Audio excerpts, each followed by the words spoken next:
প্রিয় ছাত্রছাত্রীরা, আমরা জানি যে তোমাদের স্কুল বন্ধ আছে, প্রিয় শিক্ষকদের ক্লাস থেকে বঞ্চিত হচ্ছ। আমরা সেই তোমাদের অসুবিধাটা পুষিয়ে নেওয়ার জন্য জেলা প্রশাসনের তরফ থেকে তোমাদেরই প্রিয় শিক্ষকদের মাধ্যমে বিভিন্ন বিষয়ে কন্টেন্ট তৈরি করে তোমাদের উদ্দেশ্যে আমরা পাঠাচ্ছি। আমরা ইউটিউব চ্যানেল, ফেসবুক পেজ, আমাদের লোকাল লিস্ট চ্যানেলে এগুলো প্রচার করার ব্যবস্থা করছি। আশা করি তোমরা সেগুলো দেখে শুনে তোমাদের যে প্রিয় শিক্ষকদের ক্লাসকে এনজয় করো। বাসায় বসে থেকে তোমাদের যে বিষয়ভিত্তিক পড়াশোনাগুলো আছে সেগুলো চালিয়ে যাও। বাসায় থাকো, সুস্থ থাকো, তোমাদের জন্য শুভকামনা। শিক্ষার্থীরা, আসসালামু আলাইকুম। আশা করি তোমরা সবাই ভালো আছো। আজকে আমি বাংলাদেশ বিশ্ব পরিচয়ের নবম শ্রেণীর সপ্তম অধ্যায়ের একটা অধ্যায় তোমাদেরকে ধারণা দেব। অধ্যায়টা হলো রাষ্ট্র, নাগরিকতা ও আইন। অধ্যায়টা হলো কি? রাষ্ট্র, নাগরিকতা ও আইন। তো মূল পাঠে যাওয়ার আগে যে বিষয়গুলিতে ধারণা দেব, ওই বিষয় ধারণা দেওয়ার আগে আমি তোমাদেরকে সহজ কথায় পাঠ শিরোনামের অধ্যায়ের বর্ণনাটা দিতেছি। রাষ্ট্র কি? রাষ্ট্র হলো সাধারণভাবে রাষ্ট্র একটি রাজনৈতিক প্রতিষ্ঠান। এটা একটা জ্ঞানমূলক প্রশ্ন শিক্ষার্থীরা। রাষ্ট্র একটা রাজনৈতিক প্রতিষ্ঠান। তো রাষ্ট্র কি? সাধারণভাবে সরকার, দেশ, জাতিকে বোঝায়। রাষ্ট্র বলতে সরকার, দেশ, জাতিকে বোঝায়। আরেকটা আছে কি? নাগরিকতা। তো নাগরিকতা যাওয়ার আগে আমাদেরকে জানতে হবে, প্রিয় শিক্ষার্থীরা, নাগরিক কি? নাগরিক কারা? তো নাগরিকতা যাওয়ার আগে নাগরিক কি এটা তোমরা জেনে নাও। রাষ্ট্রে বসবাসকারী জনগণকে ওই রাষ্ট্রের কি বলা হয়? নাগরিক বলা হয়। যারা রাষ্ট্রে বসবাস করে তাদেরকে ওই রাষ্ট্রের কি বলা হয়? নাগরিক বলা হয়। এরপর আছে কি? আইন। আমি পাঠ শিরোনামের রাষ্ট্র কি সাধারণ কথায় বললাম, নাগরিক কি বললাম, নাগরিকতার আগে নাগরিক কথাটা আমি বললাম। এখন হলো নাগরিকতা কি? প্রিয় শিক্ষার্থীরা, নাগরিকতা কি? রাষ্ট্র নাগরিক হিসেবে ব্যক্তি যে মর্যাদা ও সম্মান পায় তাকে নাগরিকতা বলে। তোমরা তোমাদের সামনে খাতা নিয়ে নাগরিকতা কথাটা লিখতে পারো সহজ কথায়। নাগরিকতা কি? ব্যক্তি রাষ্ট্রের নাগরিক হিসাবে ব্যক্তি যে মর্যাদা বা সম্মান পায় তাকে কি বলে? নাগরিকতা বলে। এরপরে কি? আইন। সহজ কথায় আইন বিভিন্ন ধরনের নিয়ম কানুন, রীতিনীতি, এটাই হলো আইন। যেমন করোনার কারণে সরকার সারা দেশ লকডাউন করেছে, এটা একটা আইন। তাহলে আসো আমরা আজকে তোমাদেরকে রাষ্ট্র, নাগরিক ও আইনের এই বিষয়গুলি নিয়ে আমি তোমাদেরকে ধারণা দেব। রাষ্ট্রের ধারণা, রাষ্ট্র কি? বিভিন্ন রাষ্ট্রবিজ্ঞানীদের, রাজনৈতিক তত্ত্ববিদের সংজ্ঞাগুলি আমি তোমাদেরকে বর্ণনা দেব। এরপর আসি একটা রাষ্ট্র গঠনের জন্য কি দরকার, রাষ্ট্রের উপাদান সম্বন্ধে আমি তোমাদেরকে ধারণা দেব। আইন সম্বন্ধে আইন কি, আইনের ধারণা দেব। আইনের বৈশিষ্ট্যগুলি সম্বন্ধে তোমাদেরকে ধারণা দেব। আইনের উৎস ব্যাখ্যা করব। বাংলাদেশের নাগরিক হিসেবে রাষ্ট্রের প্রতি দায়িত্ব, কর্তব্য সম্বন্ধে তোমাদেরকে আমি ধারণা দেব। তোমরা খাতায় এই ধারণাগুলি পাশে লিখতে পারো। প্রিয় শিক্ষার্থীরা, আমি এখন রাষ্ট্রবিজ্ঞানী ও রাজনৈতিক বিদেরা রাষ্ট্রকে বিভিন্নভাবে সংজ্ঞায়িত করেছেন। তাদের সংজ্ঞাগুলি আমি তোমাদের সামনে আলোচনা করতেছি। তোমরা খাতায় লিখতে পারো সংজ্ঞাগুলি। খাতা খুলে খাতায় লিখো। প্রথমে আসি আমরা রাষ্ট্রবিজ্ঞানের জনক অ্যারিস্টটলের মতে রাষ্ট্র কি। তোমরা খাতা খুলে তার সংজ্ঞাটা লিখতে পারো। রাষ্ট্র কি?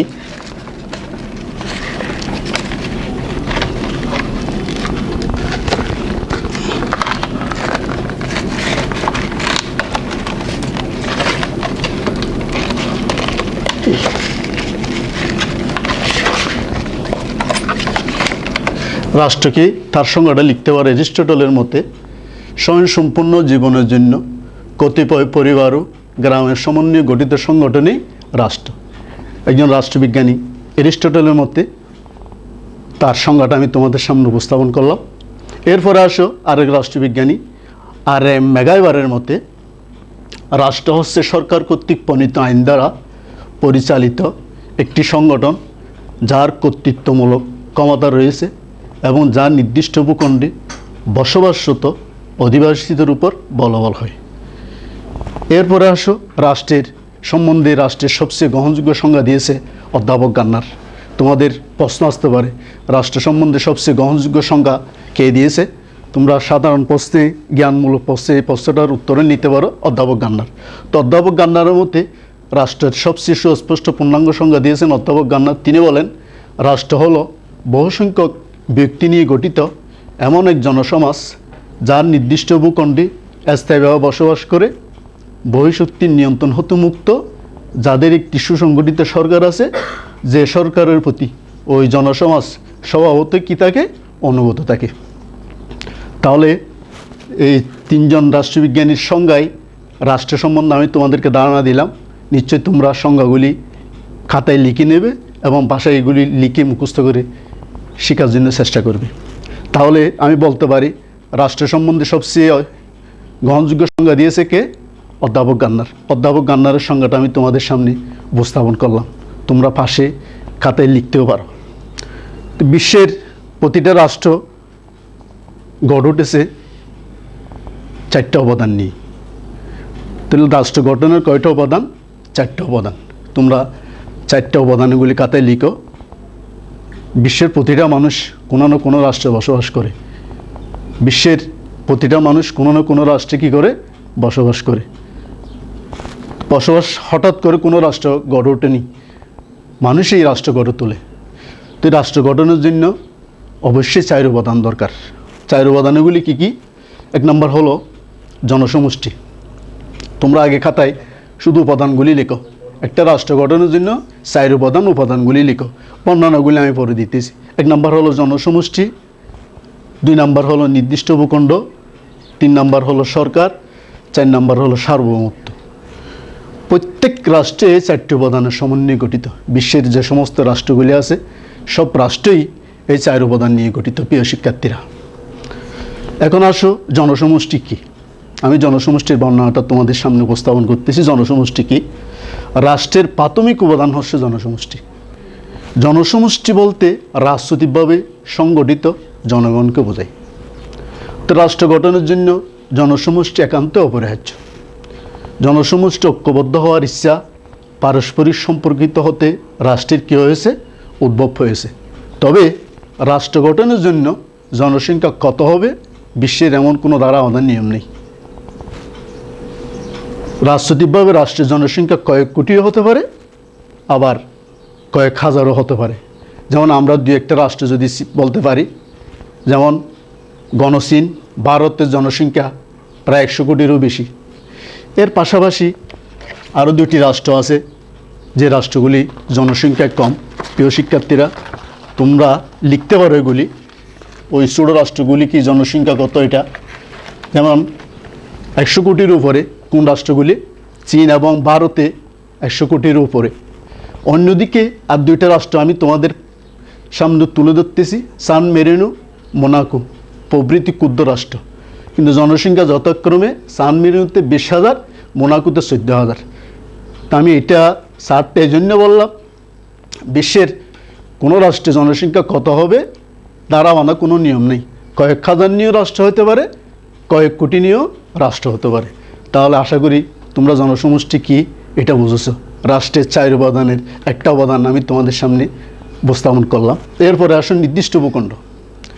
নির্দিষ্ট ভূখণ্ড হচ্ছে রাষ্ট্রের অপরিহার্য দ্বিতীয় উপাদান, 4 উপাদানের দ্বিতীয় উপাদান। প্রতিটা রাষ্ট্রের একটা নির্দিষ্ট কী থাকে?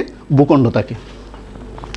ওতে যেমন প্রত্যেক রাষ্ট্রে একটি নির্দিষ্ট ভৌগোলিক সীমা রেখা দ্বারা পরিবেষ্টিত। ভূখণ্ড বলতে কী বোঝায় এটা বোঝার জন্য আমি স্থলভাগ, সমুদ্র সীমা, আকাশ সীমাকে বোঝাই। রাষ্ট্রের জনগণের বসবাসের জন্য নির্দিষ্ট ভূখণ্ডের উপর নিয়ন্ত্রণটা আবশ্যক। প্রতিটি রাষ্ট্রেই ভূখণ্ডের সীমানা কেন্দ্রিক নিরাপত্তা বেষ্টনী গড়ে ওঠে। অত ভূখণ্ড বিশাল বড় বা ছোটো হতে পারে। রাষ্ট্রের জনসংখ্যা যেমন কোনো দ্বারা বাঁধা নিয়ম নেই, আয়তনেরও কোনো কি নেই, দ্বারা বাঁধা নিয়ম নেই। যেমন রাশিয়া বিশাল আয়তনের দেশ, অথবা ছোট আয়তনের রাষ্ট্র হলো দারুসালাম এবং সুইজারল্যান্ড। পাশাপাশি আমি একটা বড় আয়তনের রাষ্ট্র দেখাইলাম, ছোটো দুইটা রাষ্ট্রও দেখাইলাম। দারুসালাম, সুইজারল্যান্ড, ব্রুনাই এগুলি হলো আয়তনের দিক দিয়ে ছোটো। 1971 সালে স্বাধীনতা যুদ্ধের মাধ্যমে বাংলাদেশও ভূখণ্ডটি পৃথিবীর মানচিত্রে স্বাধীন রাষ্ট্র হিসাবে কী পেয়েছে, স্থান পেয়েছে। তবে আমরাও বাংলাদেশেরও নির্দিষ্ট জনসংখ্যা আছে, নির্দিষ্ট জনসমষ্টি, নির্দিষ্ট ভূখণ্ড এগুলি আছে। তো অনেক সময় রাষ্ট্রের নির্দিষ্ট ভূখণ্ড বেশ কয়েকটি দ্বীপের সমষ্টিও হতে পারে, যেমন জাপান, মালয়েশিয়া, ইন্দোনেশিয়া এগুলি দ্বীপের সমন্বয়ে গঠিত হয়েছে। এরপরে আসি রাষ্ট্র। রাষ্ট্র হলো রাষ্ট্রের অপরিহার্য তৃতীয় উপাদান। এই রাষ্ট্রের সরকারের বর্ণনা দিতে গিয়ে আমার অধ্যাপক গান্নারের একটা সংজ্ঞায় মনে পড়ে। অধ্যাপক গান্নার বলেছিল, রাষ্ট্র যদি হয় জীবদেহ, তবে সরকার হবে এর মস্তিষ্ক স্বরূপ।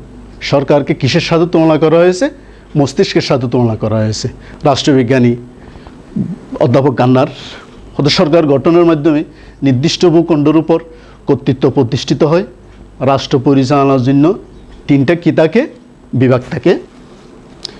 শাসন বিভাগ, আইন বিভাগ, বিচার বিভাগের সমন্বয়ে সরকার কি হয়? গঠিত হয়। সরকার বলতে ব্যাপক অর্থে শাসক গোষ্ঠীর সকলকে বোঝায়, যারা প্রত্যক্ষ পরোক্ষভাবে রাষ্ট্রীয় ক্ষমতায় কী করে? পরিচালনা করে। অর্থাৎ রাষ্ট্রের ক্ষমতা সরকার কর্তৃক কী হয়? পরিচালিত হয়।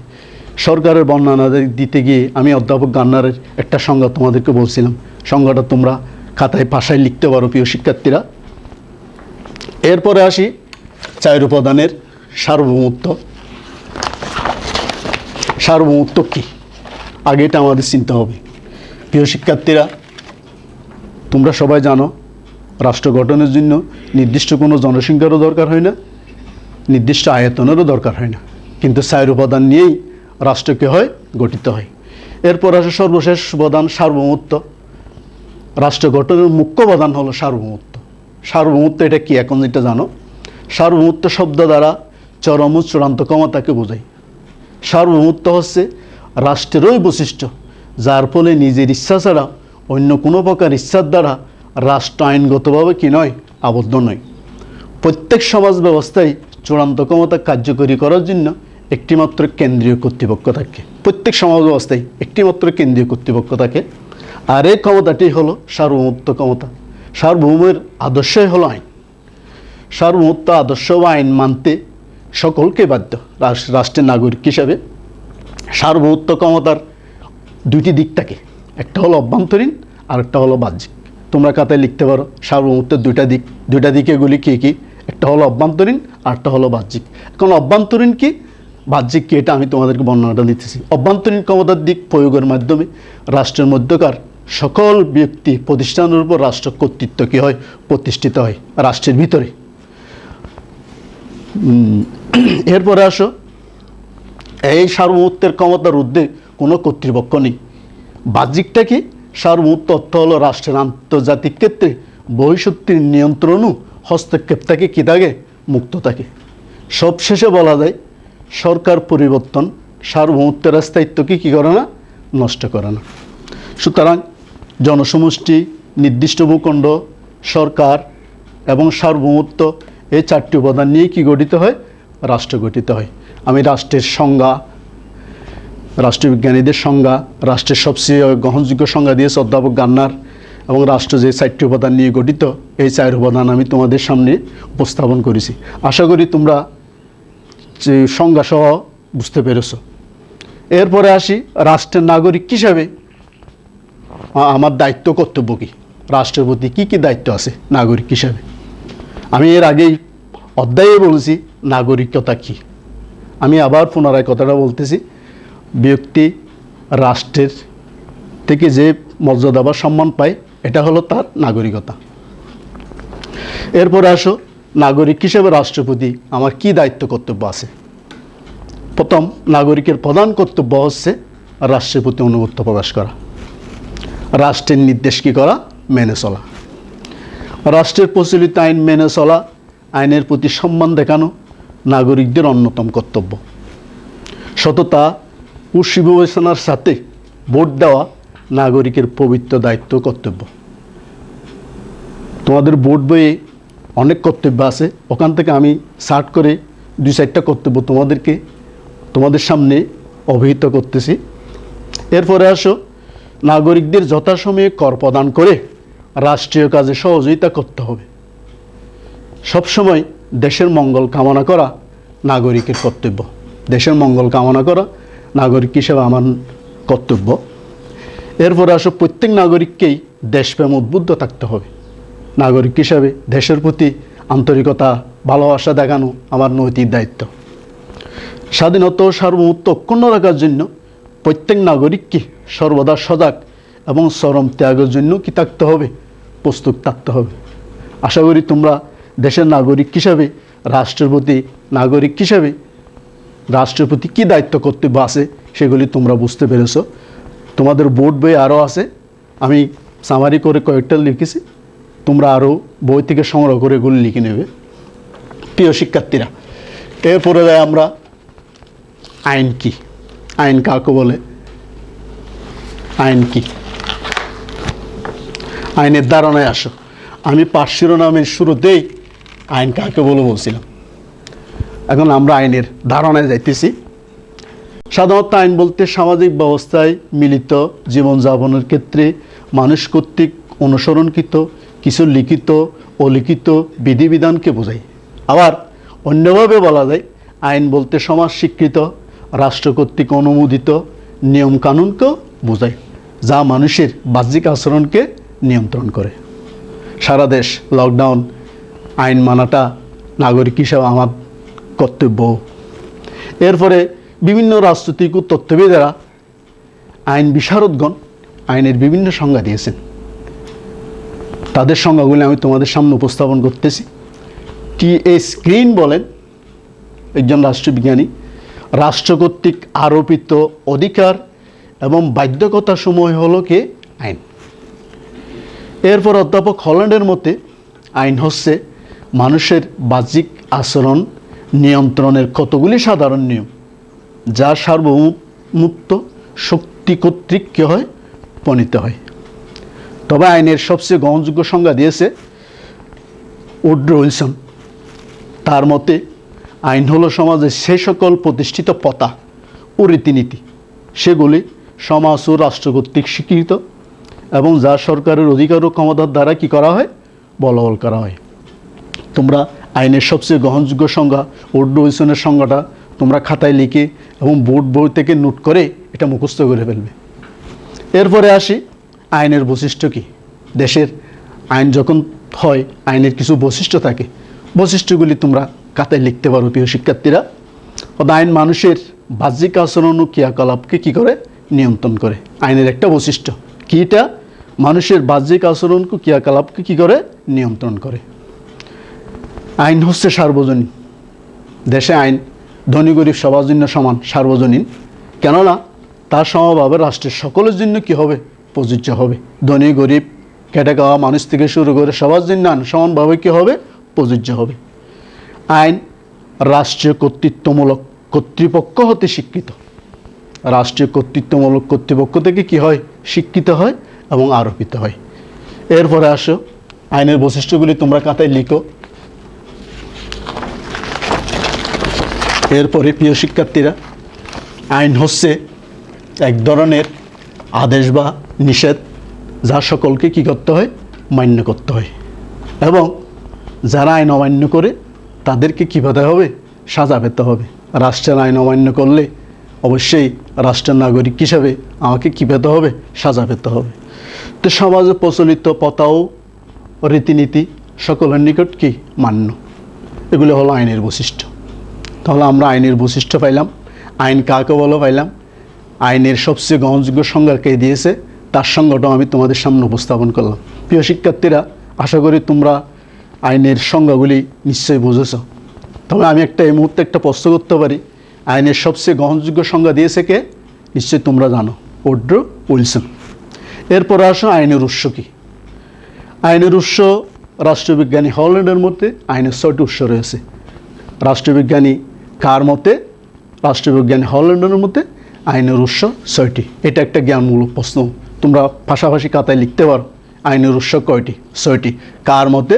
রাষ্ট্রবিজ্ঞানী হল্যান্ডের মতে। 6টি উৎসগুলি কী কে? 1 নম্বর হলো প্রথা। আমি বর্ণনাগুলি পরে যাইতেছি, আগে উৎসগুলি তোমরা খাতায় লিখো। 1 নম্বর হলো প্রথা, 2 নম্বর হলো ধর্ম, 3 নম্বর হলো বিচার সংক্রান্ত রায়, 4 নম্বর হলো বিজ্ঞানসম্মত আলোচনা, 5 নম্বর হলো ন্যায়বোধ, 4 নম্বর হলো ন্যায়বোধ, 5 নম্বর হলো আইনসভা। আশা করি আইনের উৎস কয়টি? 6টি। তোমরা খাতায় লিখো এগুলি। আমি বর্ণনা যাইতেছি এখন। প্রথা এটা কি? প্রথা বলতে কি বোঝায়? দেশের প্রচলিত, দীর্ঘদিন ধরে দেশে প্রচলিত রীতিকে কি বলা হয়? প্রথা বলা হয়। সহজ কথায় প্রথা এটা কি? দীর্ঘদিন যাবৎ কোনো নিয়ম সমাজে চলতে থাকলে এটাকে কি বলে? প্রথা বলে। বর্ণনা করতে গিয়ে আমি প্রথার আরেকটু বর্ণনা দিতেছি। প্রথা হচ্ছে আইনের সবচেয়ে প্রাচীনতম উৎস, যেটা আইনের উৎসের সবচেয়ে প্রাচীনতম উৎস। সমাজে প্রচলিত রীতিনীতি, আচার আচরণ ও অভ্যাসে হচ্ছে সামাজিক প্রথা। প্রিয় শিক্ষার্থীরা, আমি আইনের উৎসগুলি নিয়ে আলোচনা করতেছি।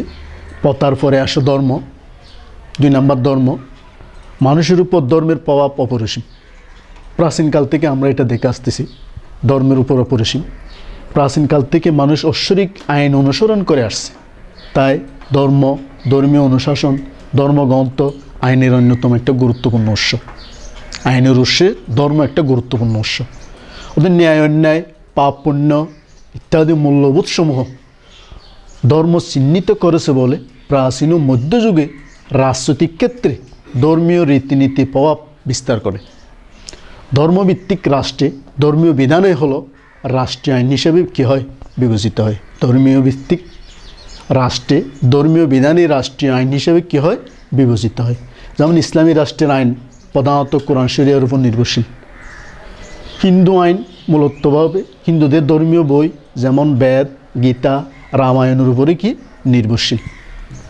বর্তমান যুগে ধর্মীয় রীতিনীতি অনুরূপ আইন রূপে গ্রহণ করে রাষ্ট্রীয় আইন প্রবর্তন করা হয়। যেমন বিবাহ, উত্তরাধিকারী প্রভৃতি বিষয়ে মুসলমান ও হিন্দুরা নিজ নিজ ধর্মীয় আইন কী করে? মেনে চলে। আইনের গুরুত্বপূর্ণ একটা উৎস ধর্ম। আশা করি প্রিয় শিক্ষার্থীরা তোমরা ধর্ম বুঝেছ। এরপরে আসো বিচার সংক্রান্ত। আমাদের দেশে বিচারকালে বিচারকরা অনেক সময় প্রচলিত আইনের মাধ্যমে মামলার নিষ্পত্তি করতে কী হন? ব্যর্থ হন। তখন তিনি স্থায়ী বুদ্ধি, মেধা, প্রজ্ঞার সাহায্যে প্রচলিত আইনের সাথে সঙ্গতি রেখে আইনের নতুন ব্যাখ্যা দিয়ে বিচারের রায় প্রদান করেন, যা একটি দৃষ্টান্ত হয়ে যায় এবং এক সময় তাও কি হয়ে আইনে পরিণত হয়। তাই দেখা যায় বিচারকের রায়ও আইনের একটা কি উৎস। প্রচলিত আইনের মাধ্যমে যখন বিচারকরা বিচার শেষ করতে পারে না, তখন তাদের মেধা প্রজ্ঞা দিয়ে যেটা বিচার কার্য আইনের সঙ্গতি রেখে বিচার কার্য সঙ্গতি করে, এটা একটা আইনের উৎস।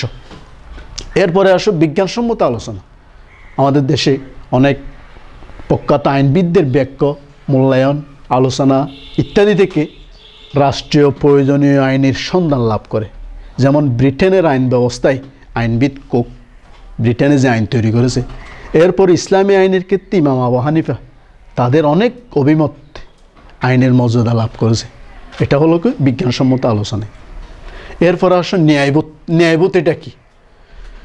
আদালত এমন অনেক মামলা, আদালতে অনেক মামলা উত্থাপিত হয় যার সমাধানের জন্য অনেক সময় কোনো আইন বিদ্যমান থাকে না। দেশীয় প্রচলিত আইনে কোনো আইন কি থাকে না? বিদ্যমান থাকে না। সে অবস্থায় বিচারকগণ তাদের ন্যায়বোধ বা বিবেক দ্বারা উক্ত মামলার বিচার কাজ সম্পাদন করেন এবং পরবর্তী সময়ে তাও কি হয়ে যায়? আইনে পরিণত হয়ে যায়।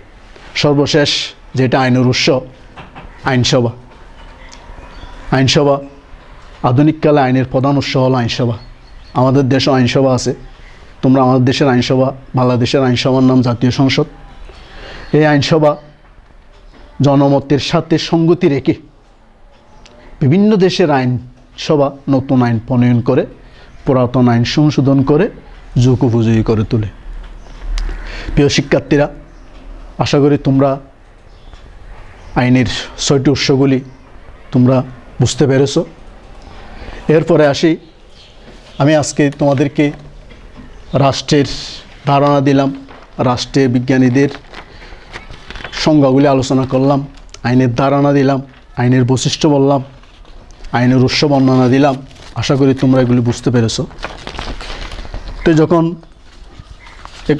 তোমাদের বিদ্যালয় খুলবে তখন তোমরা তোমাদের বিষয় শিক্ষক দিয়ে বাড়ির কাজগুলি দেখিয়ে নেবে। তোমরা খাতাগুলো তোমাদের বাড়ির কাজগুলি লিখো। যেমন এরিস্টটলের প্রদত্ত সংজ্ঞাটি লিখো। আমি সংজ্ঞার সময়, রাষ্ট্রবিজ্ঞানীদের সংজ্ঞার সময় এরিস্টটলের সংজ্ঞাটা তোমাদেরকে আলোচনা করেছি, তোমরা খাতায়ও লিখেছো। তারপরে স্কুল যখন খুলবে তখন তোমরা তোমাদের বিষয় শিক্ষক দিয়ে বাড়ির কাজগুলি দেখিয়ে নেবে। 2 নম্বর, রাষ্ট্রীয় সার্বভৌমত্ব বলতে কী বোঝো? 3 নম্বর, নাগরিক হিসেবে রাষ্ট্রের প্রতি দায়িত্ব কর্তব্য কী, এগুলি আমি তোমাদেরকে আলোচনা করেছি। এরপরে আসো আইনের উৎসগুলি বর্ণনা সহ শিখা। প্রিয় শিক্ষার্থীরা, আশা করি তোমরা সবাই বাসায় থেকে সুস্থ থেকে ভালোভাবে পড়ালেখা চালিয়ে যাও, এই বলে আমি তোমাদেরকে ধন্যবাদ জানাই। ভালো থাকো, সুস্থ থাকো। ধন্যবাদ সবাইকে।